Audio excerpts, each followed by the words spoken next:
Hello, everyone. My name is Gurjot Basra, and I'm the Manager of Patient Programs, Research, and Advocacy here at Lymphoma Canada. As our chair, Dr. Fraser mentioned in the introduction, today joining us here is Sil and Heather, who will be sharing their patient and caregiver stories. We're pleased to have you both join us today, and you can get started as soon as you're ready. Thank you. Thank you for having us. My story began at my 50th birthday in March of 2009.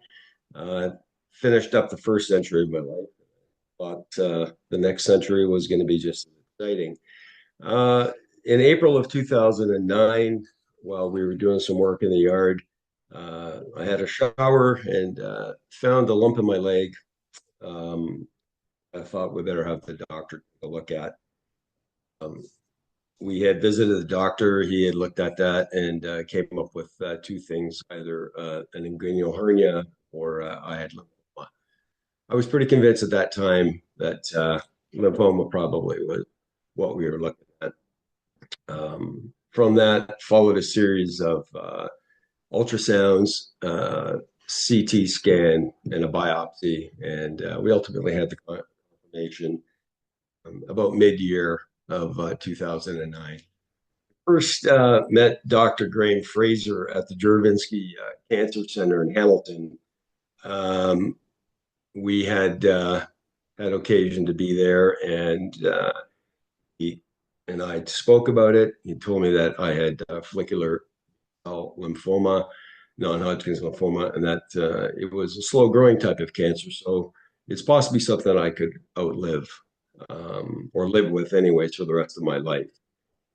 Uh, as you can well imagine, it was quite a shock. I think both of us left the hospital at that time and got to the car, and I think we we cried and we kind of figured like, what the heck is going on, and what are we going to do now?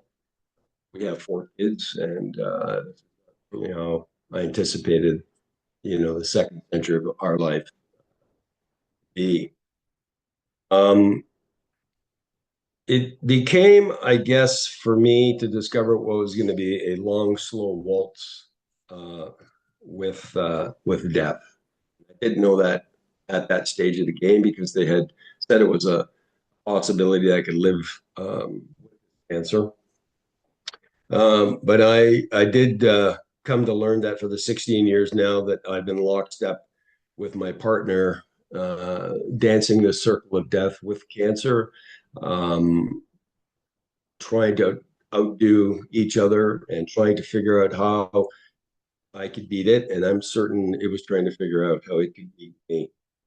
Uh, I came to be a true test of my endurance and think at uh, the perseverance was also something that I needed to learn to deal with now with the changes. And the other thing is that it was for sure going to be the longest fight of my life. And Heather and I cried many a tear. Yeah. Um, there's many a time Sil would display his emotions and various emotions. And they covered, a vast array of different things. And he went from being so very upset to being really mad about it to humor. I learned early on to not denounce by any means his emotional state at any given time and to let him just flow through it because I knew it would come to an end and he would feel better and we could possibly carry on. Yeah. And that we did. I think the shock and the horror of how incredulous this could be, considering all my life I had been working out and in very good health at that time.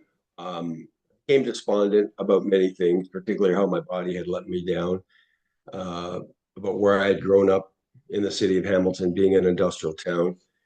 Many things ran through my mind. Remember, Dr. Fraser said to me, do not sort of ruminate on this, the cause, because it's something you're going to have to deal with. And And I think that was the impetus for us to look at this not as a horrifying disease, but as something that we're going to have to now deal with in our life, and we're going to have to do this in the most fair and equitable and best way possible, along with our children.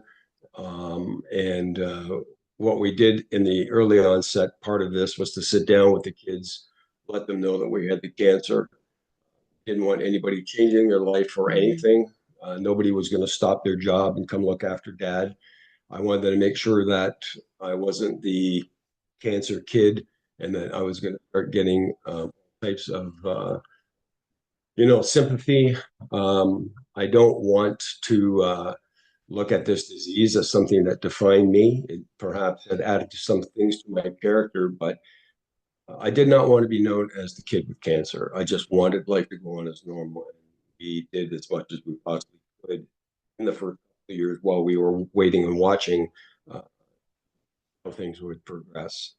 Unfortunately, in 2011, um, it came faster than expected that first couple of years. My symptoms worsened, became uh, very tired, very sick from time to time. The one thing that surprised me were what I came to learn later were the night sweats. I had heard the term before and was asked many times whether I was experiencing these, and I didn't think they were much, but until I actually got them, it was a defining moment in my life to understand that drenching night sweats is exactly what they meant to be. Mhm. It was quite an experience going to bed at night. There'd Mhm. be times I would not try to go to sleep, to be honest with you, if I could outwit this cancer maybe night, or maybe I could control my body. And I think after a couple of years, this under my belt, I came to learn that this was going to be a disease that I'm not going to be able to control. However, I was determined not to. Right. Oh, yeah, but we tried and we did the best that we could, Yeah. even though I was doing laundry every day. Yeah. You find ways to manage. As a caregiver, 24/7, I do have to say you have to have a lot of patience. You're going to experience things you've probably never seen from, your family member or your partner. But patience has a lot to do with it. And, there's days where, again, the emotions take a toll, but you sit back and Best you can. you do the best you can. I come about 2011, went in to see Dr. Fraser, told me that it's about time I needed to start chemotherapy. Um, just getting used to the idea of having cancer was one thing, but now actually having to step up to the plate and start doing some treatments about it was kind of upsetting. I think the first thing I thought about was losing my hair. Um, my life and my good looks and charms, and I guess I'd be only doing it on my charm now because my hair was going to be gone. Well, you But tried to let it go as far as you could, and then the day yeah, came, and we went out in the backyard and with the shaver. and cut me bald. Yeah. Yeah, Heather was getting a little tired of waking up every morning after I got up out of bed and cleaning up all my Hair on hair the in pillow. the pillow, and she did her best to keep it from me to, I guess, make sure that I wasn't going to be too overwrought with emotion Yeah. with it. But so we started the chemo. We went through pretty much a lot of the standard regimens, I think, that would follow with the protocols that I had for the follicular B cell lymphoma. We made it through to 2012 into 2013. Um, I was still working at the time. I was building a hospital in Toronto. I was still able to go into the office while I was doing my chemo treatments. By and large, I didn't have any side effects, little to none side effects, anyways. And I was quite pleased with that. And at the end of the day, the idea that it was saving my life was also the impetus for me to continue getting.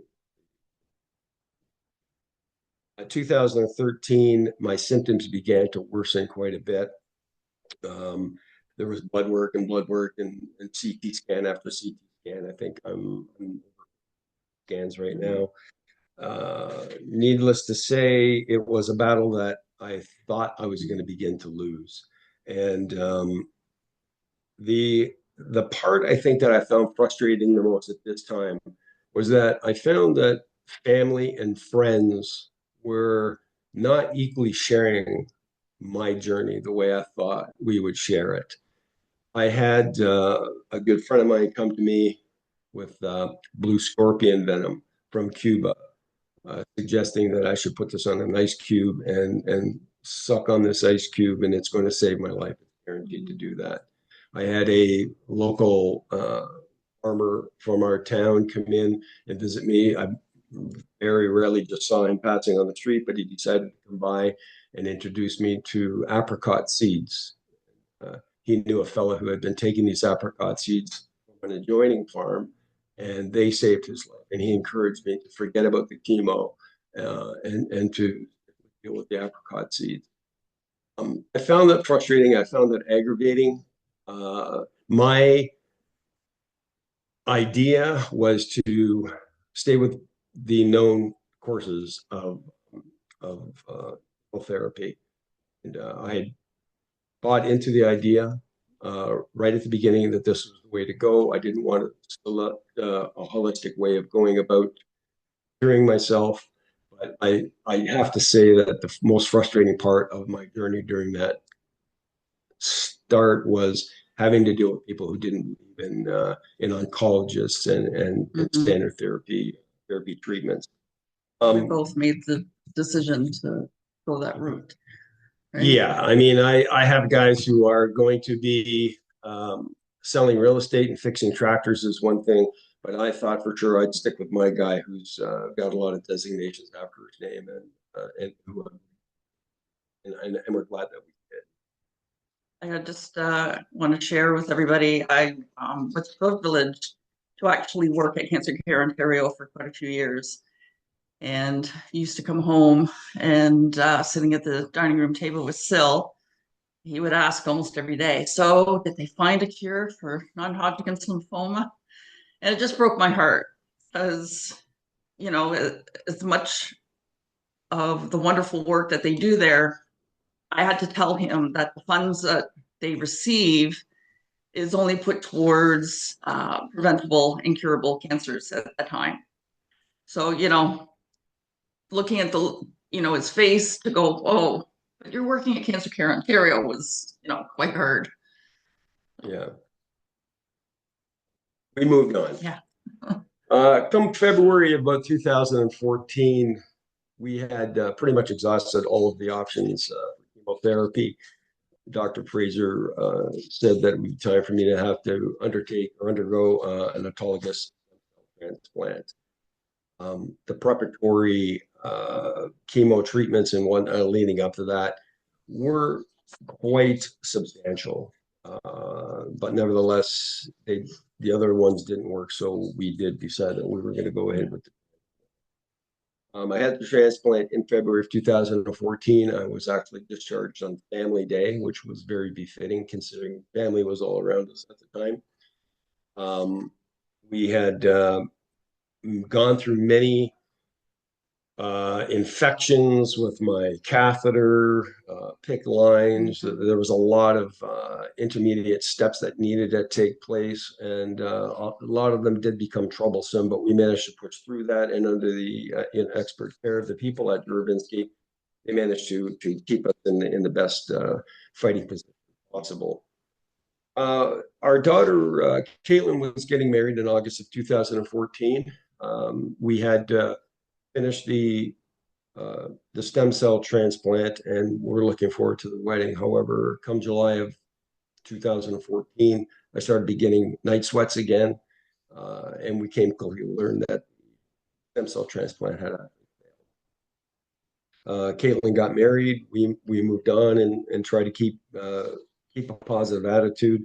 Went to commence radiation for cancer, which now had started to get into various areas into my back, and we had undergone full body radiation, radiation in the neck and shoulders, down into the lower groin area. The cancer pretty much at that point in time had advanced everywhere.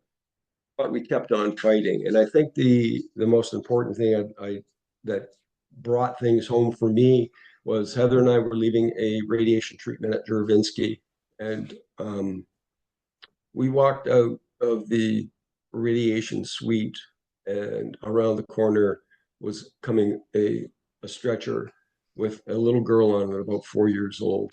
And during my flight, I don't think it was until that moment that I realized that how lucky I am to be alive and how lucky I am to have been in the care of Dr. Fraser and the people at Juravinsky, that they were doing their utmost. I didn't go with the seedy oils and the apricot seeds and all these holistic ways of trying to heal. The one thing that drove the point home for you and I was that this little girl was 4 years old and she was coming in for a radiation treatment and had no idea what life was about. I was in my 50s and I had a good life. I had a great life. I've experienced a lot of things. I just don't know what you have to do to be struck with this disease at years of age when at 50 I was having it. So we both kind of just walked past and went around the corner and pressed on the elevator. I think we just And rolled our eyes out. Yeah. Um, we had made it through the radiation treatments. We had gone to everything we could. The side effects were very debilitating. The the radiation burns in the groin areas and stuff. I mean, I'm not going to sugarcoat it. It was truly an experience I had never imagined in my life. Not being able to swallow from the radiation that was done on my chest, not being able to eat properly, smell changing, test or taste changing. Everything in life at that point in time just did not seem kind of worthwhile persevering with this disease. And then we had did the best we can.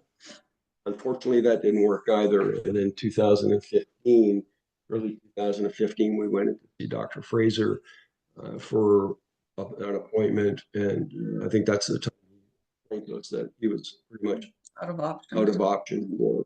They've expired everything in their bag of tricks. Um, I I recall asking him, you know, how long do I have to live? And he said, you know, so I don't really want to put a number on it. And I said to him, well, it's April, 2015. Will I be here to see you for an appointment this time next year? He said, And he said, probably not. I asked him if I'd make it to Christmas. probably not. Probably not. So it was a pretty devastating end to everything that we had done up until then. Uh, of course, you're angry and you're sad and you want retribution and you want to figure out what happened and you want to know why me, but there really is no answer. And so, with that information, we went back to the car and we once again hugged and cried and decided to. Oh my God, what do we do now? Exactly. What do we do now? So we went back home and we told the family that we had a meeting with the kids, our children, our very close friends, and I explained the bad news to them, and everybody was.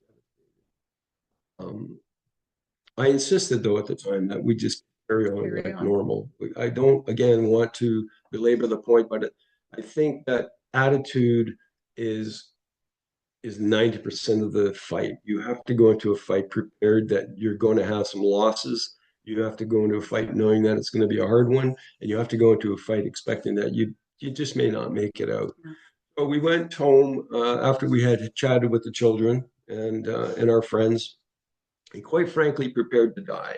We went through all the emotions you can imagine.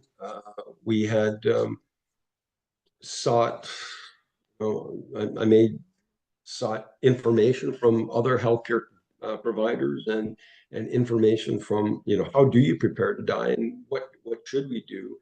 And that was sort of what we were left with. But come to December of 2015, guess what? I'm still here. I made it to Christmas of 2015. Well, just before we got married, right? Actually, just Yes. before we got married. That's We, right. we managed to squeeze a wedding in Yes. there. So Yeah. So we Heather and I have been together for quite a lot of yeah. years. And we were away, and we had decided that well, if push comes to shove, and I have to leave this earth, we're going to do that as a married couple. And she's an event and wedding planner anyway, so she had put together a beautiful wedding for us in Niagara on the Another Lake. weeks. And yeah, and so now we're here celebrating our Yeah. 10th. That's right. In any event, we made it through the wedding. I made it through the wedding, and we had then made it into 2016. And when we were in 2016, early in 2016, I Dr. Fraser saw me, and I said, "Haha, I'm still here." And he said, "Yeah, what are we going to do with you now?" So what happened was he said that they had a CAR T cell clinical trial, and would I be interested in participating in that? And I thought, well, what the heck? My options are limited anyway. Let's do it. I like to stand. And what ultimately ended up happening was I went in March of 2016 to have my cells extracted. They were going to take my T cells to a laboratory, modify the DNA to look specifically for my type of cancer gene that was being expressed on my cancer cells. And the idea was that they would modify the DNA, reinfuse me with the T cell therapy infusion, and lo and behold, I should be cured. We were running out of time though. Yeah. I think at that point in time in March, I was crazy in pain, crazy in pain from the drugs weren't really even taking the edge off the pain, but nonetheless, we You got to a certain point that the chemo to keep the lights on, couldn't even sustain doing that anymore. So yeah. it really became quite a waiting game. So, those nights, yeah, you wake up and you're looking over, is he still breathing? And I was. Yes, you were. So we made it through to get the T cell extracted. They made it to a laboratory, and for some reason, there was some difficulty at first getting them back.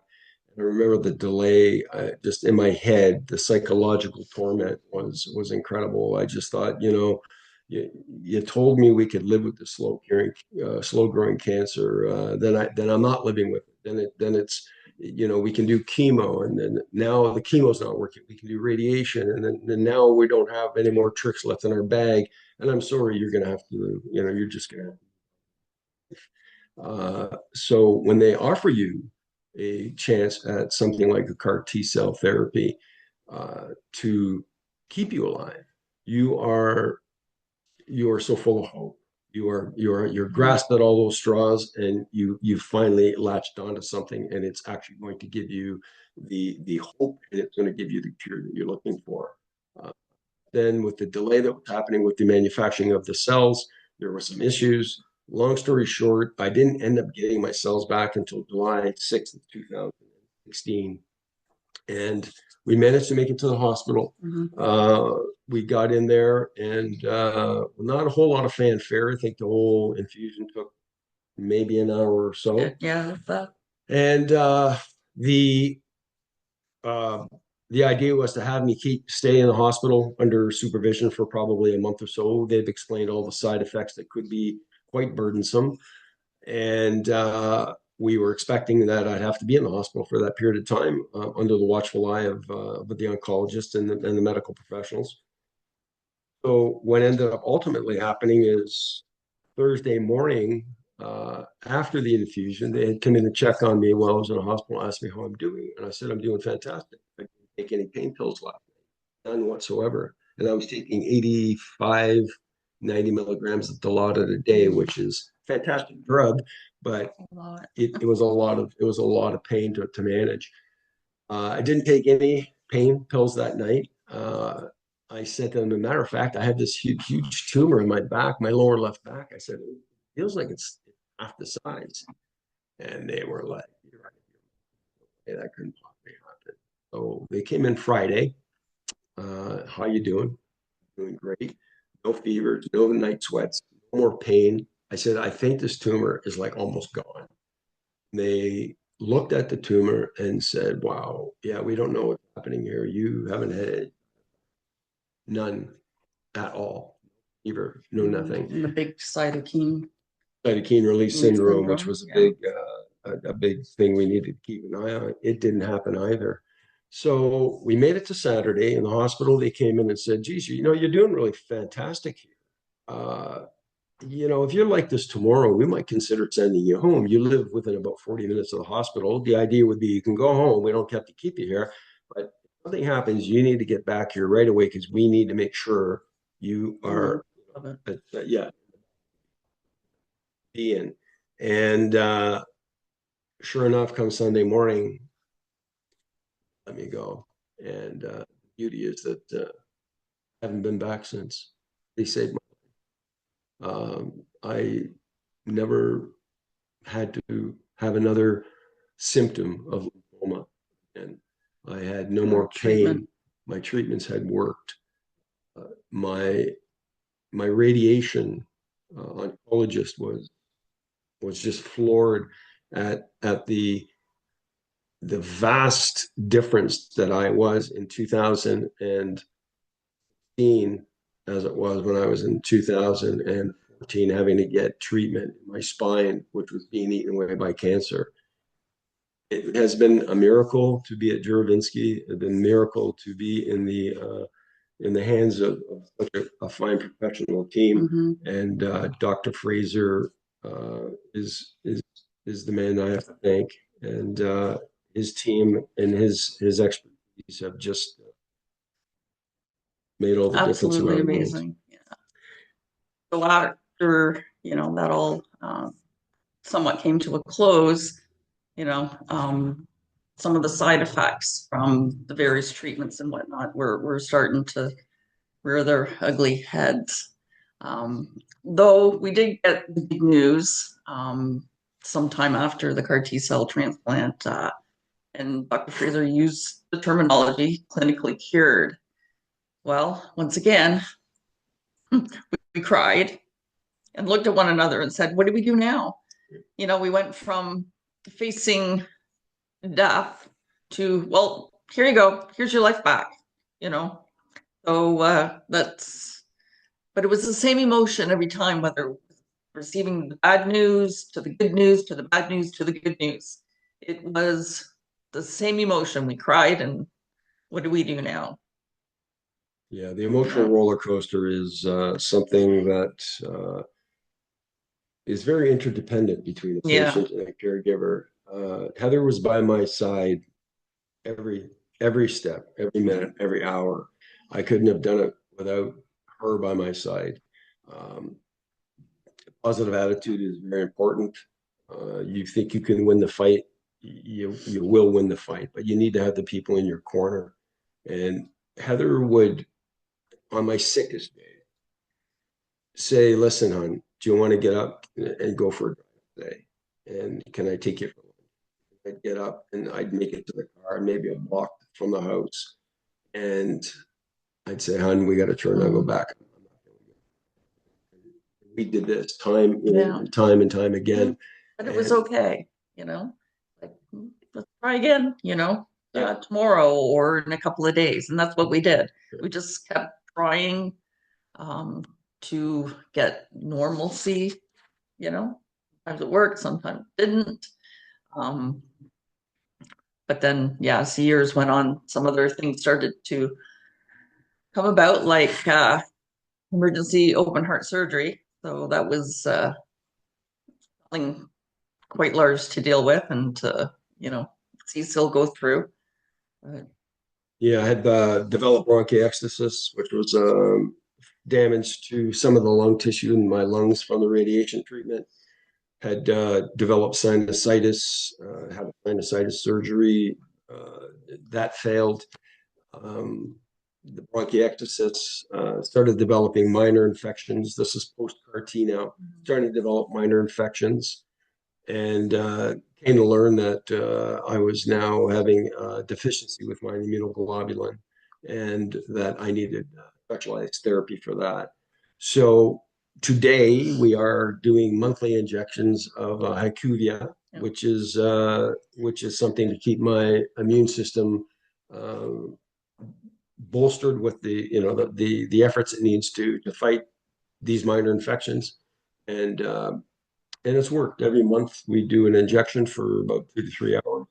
Uh, But he does when I say, come on, it's time. He gives me the rolling eyes. So, yeah, I pout sometimes. yeah, but But we do it, we get through, and we get on with our day. And yeah, yeah. yeah. The only thing I can say in summary to the whole thing is that I want to know, or I wanted to say that cancer was not going to define me.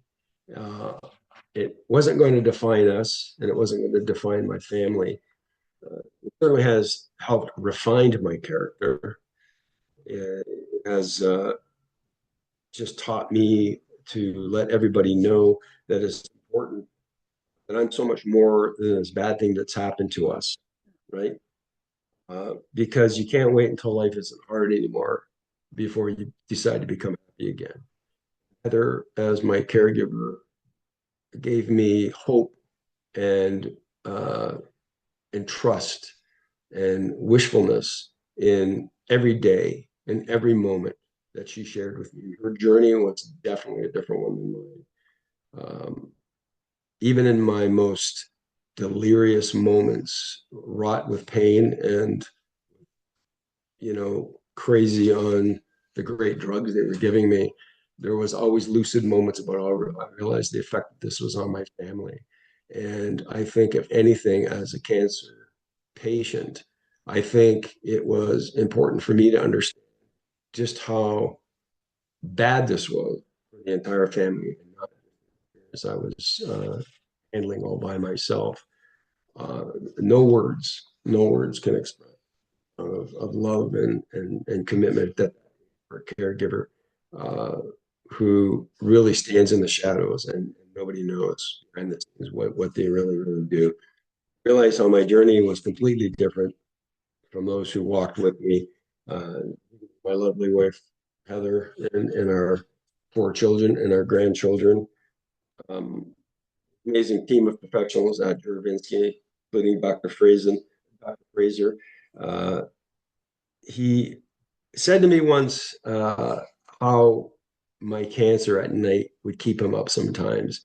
And I came to realize that it was a pretty profound statement, because I think through these journeys, we as cancer patients, caregivers, we're always looking for maybe somebody to blame, maybe someone to tell us it's all okay and it's not our fault.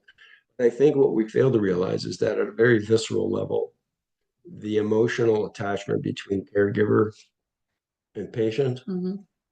and your medical team is really something that cannot be ignored. Uh, Yeah, we made it we made this it. far.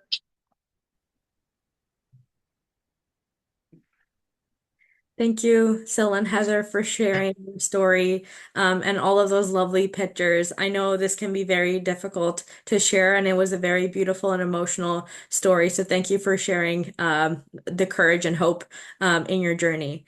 And I do want to just take a moment to direct the audience to attend the next session, which is titled Lymphoma 101 for Newly Diagnosed Patients.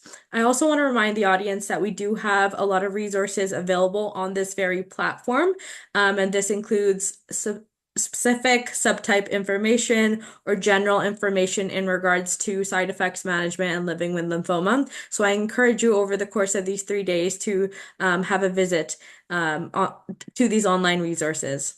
Thank you, everyone, and I hope to see you in the next session. Thank you.